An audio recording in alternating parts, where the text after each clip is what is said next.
అస్సలాముఅలైకుం వరహమతుల్లాహి వబర్కాతుహు. Hi hello welcome to my channel అండి. ఈరోజు మార్నింగ్ లేచి వెంటనే టిఫిన్ రెడీ చేయాలనుకుంటే ఇంకా ఇక్కడ మనకు కొద్దిగా ఇడ్లీ పిండి మిగిలిపోయిందండి. 2 days నుండి నేను ఇడ్లీ పిండి ఒక రోజు అయితే ఇంకా బయట వదిలేసాను, పురుకులు వేద్దాం పిల్లలకి అనేసి. మళ్ళీ ఇంట్రెస్ట్ రాలేదు. అంటే రోజుకి ఇంట్లో పని మనకు బోల్డ్ పని కదా లేడీస్కి, మరి ఇంకెందుకులే అనేసి బద్ధకం వచ్చేసి ఫ్రిడ్జ్లో పెట్టేశాను. మళ్ళీ ఇంక ఈ రోజు అయితే ఇంకా దుబ్బరెట్టు అంటారు కదా, దుబ్బరెట్టు అనేది చేస్తున్నానండి. ఇక్కడ పిల్లల కోసం కొద్దిగా ఇడ్లీ పిండి కూడా, ఇదైతే ఫ్రెష్ పిండి, ఈ ఫ్రెష్ పిండితో దోశ వేస్తున్నాను. ఈ పిండితో మాత్రము కొద్దిగా దుబ్బరెట్టుకి అంటే పులుపు ఉంటేనే బెటరు, అందుకనేసి బయట వదిలేశాను. ఒక రోజంతా కొద్ది పులుపు ఎక్కింది. దీంట్లోకి ఇంకా టేస్ట్ కావాలనుకుంటే ఇంకా కొద్దిగా ఆనియన్ ముక్కలు, కొద్దిగా క్యారెట్ అనేది కూడా నేను ఇందులో తరిగి చిన్నగా ముక్కలు పీసెస్ పెట్టుకున్నాను. చూస్తున్నారు కదా, ఈ చిన్న ముక్కలు ఇలాగ పీసెస్ చేసి పెట్టుకున్నాను. ఇప్పుడు ఇవి మనం దుబ్బరెట్టు ఎలా చేయాలనేది నేను చూపిస్తున్నాను అండి. ఇప్పుడు ముందుగా మనం ఒక 100 పాత్ర అంటే కళాయి పెట్టానండి. ఒక కళాయి పెట్టేసి ఆ కళాయిలో సరిపోయినట్టుగా దుబ్బరెట్టుకి సరిపోయినట్టుగా మనం ఆయిల్ అనేది అయితే వేయాలి. దుబ్బరెట్టుకి సరిపోయినట్టుగా ఆయిల్ అంటే ఇంకా కొద్దిగా ఎక్కువగానే లాగుతుంది, ఎందుకంటే నూక కదా అది బాగా లాగుతుంది, ఎర్రగా వస్తుంది అనమాట. ఎర్రగా వచ్చినప్పుడు మనకు బాగుంటుంది. అందుకనేసి నేను మంచి పాత్ర పెట్టేసి కొద్దిగా ఆయిల్ అనేది హెవీగానే వేసాను. ఇప్పుడు బాగా పిండి అనేది కలిపేద్దాం ఒకసారి. బాగా ఇంత వేస్తున్నాను చూడండి. ఒక ఉల్లిపాయ ఒక గడ్డ తీసుకున్నాను, క్యారెట్ ఒకటి తీసుకున్నాను. ఇవి రెండింటికి మిక్సింగ్ చేసేద్దాము. ఇప్పుడు మొత్తానికి పిండి అనేది బాగా ఇలా కలపాలండి. ఇప్పుడు కలిపిన పిండిని మనం ఇక్కడ ఆయిల్ వేసాం కదా, ఆ ఆయిల్లో మనము ఒక పెద్ద గుంత లాంటిది గంట తీసుకుందాము. ఈ స్పూన్ అయితే పనికి రాదు. ఇది తీసుకోవడం లేదు, ఇది చిన్నగా ఉంది. ఇది మధ్య రకం, ఇది తీసుకోవడం లేదు. ఇది పెద్ద సైజు బిగ్, ఇది తీసుకుంటున్నాను.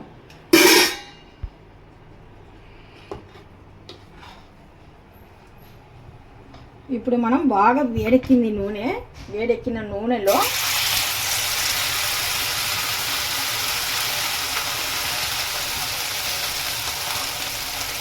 ఎక్కువగానే వేస్తున్నాను. ఆడుకుంటూ ఉండడం నాకు అలవాటు లేదండి, అందుకనేసి బాగా ఎక్కువగా వేసి కొద్దిగా బాగా నూనె వేగేంత వరకు హై పెట్టేసి, ఇప్పుడు మాత్రం పిండి వేసిన తర్వాత మినిమం చాలా తగ్గించి మనము మూత కవర్ చేసేసి బాగా ఉడికించాల. ఆ ఆవిరి మీదనే ఇది ఉడకాలి. చిన్న మంట పైన ఇక్కడ పైన నుండి వచ్చేసి కవర్ చేసేయాలి, అందుకనేసి కవర్ చేసాను. ఇప్పుడు ఇక్కడ పిల్లలకు నేను దోశ కూడా రెడీ చేస్తున్నానండి. 2 పనులు ఒకసారి అవ్వాలంటే ఇంకా ఇక్కడ వెలిగించాల్సిందే దోశ కోసము. ఈలోపు మనం టిఫిన్ రెడీ చేసేస్తున్నాను. ఇంకా కొద్దిగా ప్యాన్ హీట్ ఎక్కిన తర్వాత ఆనియన్ అనేది బాగా అప్లై చేసేసి, నేను దోశలు అయితే రకరకాల దోశలు బోల్డ్ చేశానండి. మీకు ఇంట్రెస్ట్ ఉంటే కనుక చూడండి ఒకసారి వెళ్ళేసి. ఇప్పుడు ప్యాన్ మీద నేను కొద్దిగా అంటే నాకు ప్యాన్ మీద వస్తున్నాయి, వచ్చినా కానీ సరే నా అలవాటు ఏంటంటే కనుక ఆనియన్ అనేది అప్లై చేయడం నాకు చాలా మంచి అలవాటు అనమాట. ఎందుకంటే పిండి వచ్చినా రాకపోయినా ఆనియన్ అనేది మనం అప్లై చేస్తే ఇంకా ప్యాన్ చాలా బాగుంటుంది. మనం లేనప్పుడు పిల్లలు కూడా చేసుకుని తిండిగా పర్ఫెక్ట్గా ఉంటుంది అనమాట. అందుకనేసి నేను ఎప్పుడైనా కానీ సరే ఆనియన్ తిక్కేసి పెడతాను ప్యాన్కి. ఇప్పుడు ప్యాన్ అనేది మనకు కొద్దిగా బాగా హీట్ ఎక్కల్లా. మన గాబరం మీద ఊకి ప్యాన్ పెట్టేసి అలా పిండి వేసామనుకోండి ఏడ్చినట్టుగా ఉంటుంది దోశ. అందుకనేసే మనం హీట్ ఎక్కిన తర్వాతనే మనము హీట్ ఎక్కిందా లేదా అనేది ఇంకా పిల్లలకు తెలియాల. చిన్నపిల్లలు పాలు తాగే పిల్లలు కాదండి, మామూలుగా వంట చేసుకొని తినే రకం పిల్లలు ఉంటారు కదా, అలాంటి వాళ్ళకి చూపిస్తున్నాను. ఇలాగా ప్యాన్ అనేది ఇప్పుడు మనకి హీట్ ఎక్కింది. ఇప్పుడు మనం ఇదే గుంత చెంచా తీసుకొని ఇలాగా పిండి వేసేసి నెమ్మదిగా ఇలాగా, అంటే మన ఇంట్లో ఉన్న పిల్లలకు మనం లేనప్పుడు ఎలాగ చేసుకుని తినాలి అనేది ఈరోజు ఏమండి మాకు తెలుసు కదా మీరు చూపిస్తున్నారని మీరు అనొచ్చు. నేను మా పిల్లలకు కూడా చూపిస్తున్నాను. మా పిల్లల వయసులో ఉన్నోళ్ళు చాలా మంది ఉంటారు కదా, అలాంటి వాళ్ళు కూడా చూసి నేర్చుకుంటారు. ఇప్పుడు లైట్గా ఆయిల్ మరీ ఎక్కువగా లేకుండా చాలా తక్కువగానే ఆయిల్ వేస్తున్నాను. ఇక్కడ దోశకైతే ఎక్కువ ఆయిల్ అవసరం లేదండి.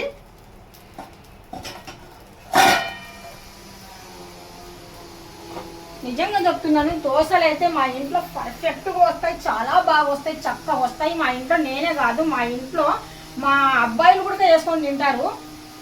దోశలు చాలా చక్కగా నేను వేసినట్టుగా వేసుకొని తింటారు. చాలామంది ఇంట్లో ఏమవుతుందంటే ప్యాన్కి అతుక్కొని వెళ్ళిపోతుంటాయి, గీరి ఆ ముక్కలు ఈడిపోతుంటాయి. అలా వేస్తుంటారు దోశలు. మరి వాళ్ళ పిండి కలపడం ఎలా ఉంటుంది ఏటో విధానం నాకైతే తెలియదు. మా ఇంట్లో అయితే ఇంకా మా పిల్లలకు చెప్పినా కానీ సరే, అమ్మ 2 దోశలు వేసుకొని వచ్చాయి, నేను ఇక్కడ కూర్చున్నాను, నా పని అంటే నాకు తలనొప్పి ఉందో లేదో ఏదో సంథింగ్ ఏదో ఒకటి చెప్పాను అనుకోండి, చేసుకొని చక్కగా నేను ఎలా చేస్తానో అలాగే చేసుకొని వస్తారు. అంటే పిండి అనేది మనం పర్ఫెక్ట్గా పెట్టుకున్నాం అనుకోండి, పిల్లలు వేసిన పెద్దలు వేసిన దోశ అనేది వచ్చేస్తుంది. అదిగాక మనం వంట చేసేటప్పుడు పిల్లలకు ఒకసారి ఇక్కడ నిలబెట్టుకొని మాట్లాడుతూ ఏదో ఒకటి కథలు చెప్పుతూ ఏదో ఒకటి మాట్లాడుతూ మనము చేస్తున్నాం అనుకోండి, వాళ్ళు కూడా కొద్దిగా గమనిస్తారనమాట. అంటే మమ్మీ ఎలా చేస్తున్నారు ఏటిది అనేది గమనిస్తారు.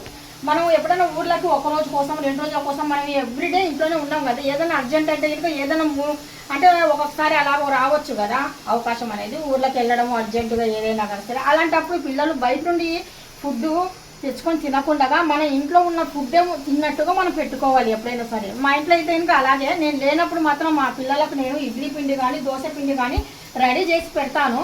పెట్టేసి వెళ్ళిపోయాను అనుకోండి, మా పిల్లలు శుభ్రంగా చేసుకొని తినగలుగుతారు. ఎవరు మా ఇంట్లో 3 మగపిల్లలు ఉంటే 3 మగపిల్లలు కూడా అదే అలవాటేనండి.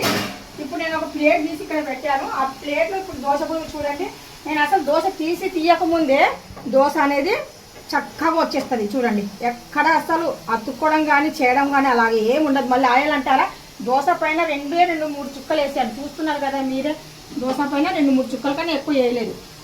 ఇప్పుడు మళ్ళీ 2వ దోశ, మరి ఎక్కువ దోశ చూపించినా మీకు బోరు, ఇంకొక దోశ చూపించేసి ఇక్కడితో ఇది ఆపేస్తాను. మళ్ళీ మనం దుబ్బరిట దగ్గరికి వెళ్ళిపోదాము. ఇప్పుడు ప్యాన్ అనేది ఇక్కడ కూడా మనం మంట అనేది తగ్గించుకోవాలమ్మా అనేసి మనం పిల్లలు చెప్పాల. దోశ పిండి వేసేటప్పుడు హీట్ ఎక్కువ అయిపోతే పిండి అనేది అతుక్కపోతుంది అనమాట.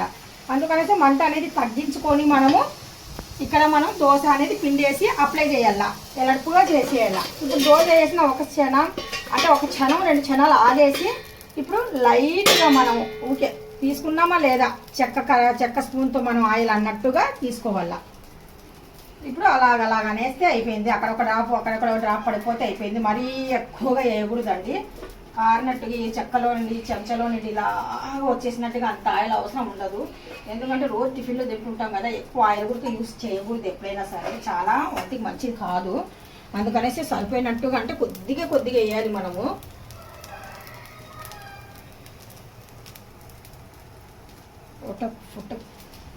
చూస్తున్నారు కదా, ఏదో తను మాటల్లో ఒక దోశ మాత్రం భలేగా తీసి చూపించింది కానీ ఇంకొక దోశ చూపించలేదు అనుకుంటారు అనేసి 2వ దోశ కూడా మీ ఎదురుగానే ఇలా తీసి చూపిస్తున్నాను. మరి ఇంకా ఎక్కువ దోశలు అయితే చూపించాను, అంటే మరి మీకు కూడా బోరుగా ఉంటుంది కదా, దోశలు అందరూ తెలుసు అనుకుంటారు కదా. మరి మన ఇంట్లో పిల్లలు ఉంటారు కదా కొంతమంది, వాళ్ళు కూడా ఇంట్రెస్ట్తో చూసేటప్పుడు కొద్దిగా గమనిస్తారు, అందుకనేసే చూపించానండి. మరి ఎక్కువ దోశలు అయితే నేను చూపించాను. ఇప్పుడు ఇంకా మనం దుబ్బరొట్టె దగ్గరికి వెళ్ళిపోదాం. మీరు దోశ ఏం పట్టించుకోవద్దండి, సరేనా? ఇప్పుడు దుబ్బరొట్టె ఎలాగుందో చూద్దాం ఒకసారి అయితే. ఇంకా ఇప్పుడు మనం 1 సైడ్ అనేది కనిపించడం, ఈ సైడ్ అనేది మన బాగా స్పష్టంగా కనిపిస్తుంది. అడుగుని ఎలాగుందో మనకు తెలియదు కదా, అడుగుని ఎలాగుందో ఒకసారి ఇలాగా చెక్క చెంచాతో ఇలాగా కలిపేద్దామండి. మనకు అతుక్కోకుండా ఇలాగ వచ్చేసింది అనుకోండి, ఆ సైడ్ అయిపోయినట్టుగా ఇలాగా అయిపోయిందండి. ఇంకొక సైడ్ కూడా మనం తిరిగేద్దాము బాగా నెమ్మదిగా. తిరిగేసే ముందు మనం మళ్ళీ ఇక్కడ ఏం చేయాలంటే కొద్దిగా ఆయిల్ ఉందా లేదా, దీనికి ఆయిల్ చెప్పాను కదండి, దీనికైతే ఇంకా ఆయిల్ ఇంపార్టెంట్ అనేసి మరి కొద్దిగా ఆయిల్ అనేది ఇక్కడ నేను యాడ్ చేస్తున్నాను. యాడ్ అయిన తర్వాత ఇది తిరిగేద్దాం నెమ్మదిగా. కొద్దిగా దూరం పెట్టుకోమా, మళ్ళీ తుల్లుతుంది. వావ్, బాబా సూపర్ అండి. మళ్ళీ ఆ సైడ్ కూడా అయిన తర్వాత చూద్దాము. మళ్ళీ సేమ్ అలాగే హై అయితే ఇంకా పెట్టుకోవద్దు, లోపల నుండి బాగా కుక్ అవ్వాలి మనకు పిండి అనేది, అప్పుడైతేనే రుచికరమైన దుబ్బరొట్టె అనేది మనకు బయటకు వస్తుంది. మాటల్లోనే మనకు 3వ దోశ కూడా రెడీ అయిపోయింది. నేనైతే ఇంకా టైం వేస్ట్తో చూపించడం లేదు, అది అయిపోయింది కాబట్టి చూపించానండి. ఈరోజు మా పిల్లల స్పెషల్ ఫుడ్ అనేది ఇంకా నేను ఇదే ఇస్తున్నాను, దోశ దుబ్బరొట్టె. ఇదిగోండి, దోశ అంటే ఇంకా మన పిల్లలకి సరిపోదు, పిల్లలకి మన ఇంట్లో 3-4 ఉన్నారు కదా, అందుకనేసి ఈ పిండి అనేది సరిపోదు. అందుకనేసి దుబ్బరొట్టెలు అనేవి కూడా నేను చేస్తున్నాను. ఇక్కడ ఇంకా బోల్డ్ పని ఉందండి, ఈ పనే కాదు నాకు, ఇంకా బోల్డ్ పని ఉంది. ఎక్కడ చూడండి, ఎక్కడ పని అక్కడే అలాగ వదిలేసాను. ఇవన్నీ శుభ్రం చేసుకునే లోపు 4 టైంలు ఆగేస్తుంది నాకు. రండి చూద్దాం రండి. అయితే ఇంకా దుబ్బరొట్టె ఎలా ఉందో ఏంటో అనుకుంటున్నారు కదా, పక్కన సౌండ్ వస్తుంది కదండి, అక్కడ పక్కన ఇల్లు కడుతున్నారు లేండి, ఆ సౌండ్ వస్తుంది. చూస్తున్నారా ఎంత చక్కగా మనం కళాయిలోనే, మళ్ళీ నాన్ స్టిక్ కాదు ఏమీ కాదు, కళాయి ఉన్నా కానీ సరే చాలు. మనం ఇలాంటివి మిగిలిన పిండితో దుబ్బరెట్లు అనేవి చేసుకోవచ్చు చక్కగా, చాలా టేస్టీగా ఉంటాయండి. మీలో కారం బాగా తిన్నట్టుగా అయితే మిర్చి కూడా యాడ్ చేసుకోవచ్చు. ఇక్కడ మా పిల్లలు మిర్చి అంటే వేసవికాలం కదా మమ్మీ వద్దు, కడుపులో మంట ఆరాటం అన్నాడు మా పెద్ద అబ్బాయి, మా రెండో అబ్బాయి, మా మూడో అబ్బాయి. అందుకనేసి నేను ఇక్కడ మిర్చి అనేది యాడ్ చేయలేదు, క్యారెట్ జస్ట్ ఆనియన్. చూస్తున్నారు కదా. ఇప్పుడు మనం మిగిలిన పిండితో కూడా సేమ్ అలాగే చేస్తున్నానండి నేను.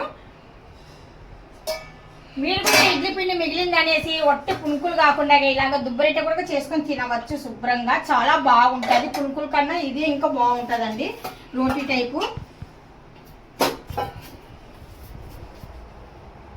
అంటే నాన్ స్టిక్ ఉంటేనే బాగా వస్తుంది, లేకపోతే రాదు అనుకుంటారు చాలా మంది. నాన్ స్టిక్ లేకపోయినా కానీ సరే కళాయిలో కూడా బాగా వస్తుంది. చాలా సింపుల్ ప్రాసెస్, చాలా సింపుల్గా చేసుకోవచ్చండి. పిండి మిగిలింది కదా అంటే మనం ఇడ్లీ పెట్టుకుంటే ఈ పిండి గట్టిగా ఉంటుంది, అంత బాగోదు ఇడ్లీకి అయితే. ఇంకా మిగిలిన పిండితో ఇలా చేసుకున్నారనుకోండి పైనుండి కరకరలు ఆడిపోతుంది, తింటూ ఉంటే ఇంకా కరకర అనేసి చాలా టేస్టీగా ఉంటుంది అబ్బా.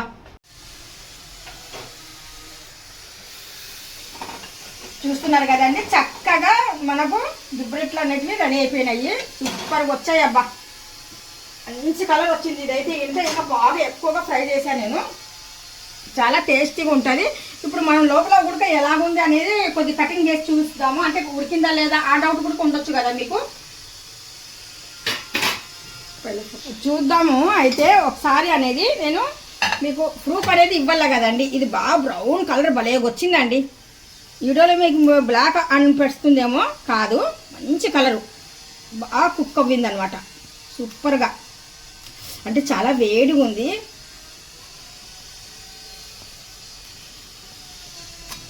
ఇప్పుడు ఒకటి కాదండి 2 కటింగ్ చేసి చూపిస్తున్నాను మీకు. చాలా టేస్టీగా ఉంటాయి ఇవి. చాలా అంటే నాకు ఒకసారి 2 సార్లు ఇవి చేసి తిన్నాను కదా. అంటే నేను వైజాగ్ వచ్చిన కొత్తలో నాకు అసలు తెలియదు ఈ ప్రాసెస్ అనేది. ఈ వైజాగ్లో వల్ల చాలామంది ఇవే ఎక్కువగా తింటారు. చూడండి దుబ్బరెట్లు అంటే ఇది ఇలాగుంటాయి.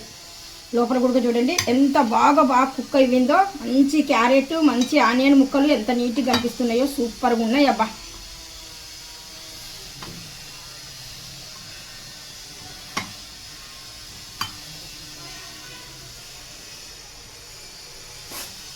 ये भी कर लेते मेरे वहाँ एक रखने करते. ఇప్పుడు చిన్న ముక్క బాబా ఏం ఏడుగుంది అబ్బోయ్ నిజంగా పట్టుకోలేకపోతున్నాను.